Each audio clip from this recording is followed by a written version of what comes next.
আলহামদুলিল্লাহ, আমি হাজার হাজার শুকরিয়া করি যে আমি পরিশ্রম করে আমি আমার আবার আগের জায়গায় আসতে পেরেছি।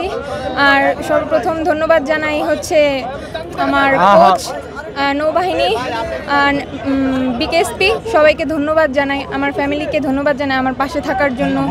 আমার পরিশ্রম যে এতদিনে সফল হয়েছে, আমি আরও সামনের দিকে এগিয়ে যেতে চাই। এই পরিশ্রমটাকে আরও কঠোর পরিশ্রম করে ভালো জায়গায় যেতে চাই।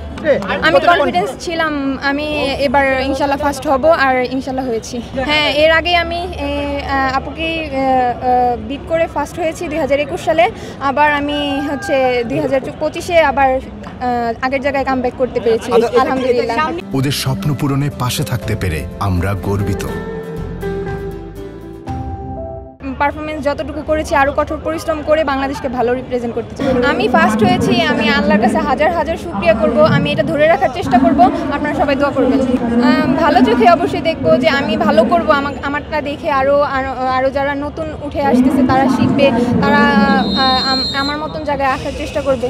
আমার কনফিডেন্স ছিল, আমি প্র্যাকটিস সেইভাবেই করেছি, আমার কোচ আমাকে সেইভাবেই ডিক্রেশন দিয়েছে, আলহামদুলিল্লাহ সেইভাবেই ভালো হয়েছে। ফিনিশিং বা মিডল যদি একটু বলতেন, রানিংটা আলহামদুলিল্লাহ আমি ব্লক স্টার্টে ভালো ছিল, এবার কেন ভালো হলো? আমার আগে আমি মনে করি যে আমি চেষ্টা করেছি, আমার ফিনিশিংয়ে একটু গ্যাপ ছিল, আলহামদুলিল্লাহ এবার ফিনিশিংয়ে আমাকে সেভাবে প্র্যাকটিস করেছি, আলহামদুলিল্লাহ। অবশ্যই আমি এখন যেটা 2021 সালে একটা আনন্দ, এখন একটা আনন্দ, এখন আমি প্রেজেন্ট দ্রুততম মানবী।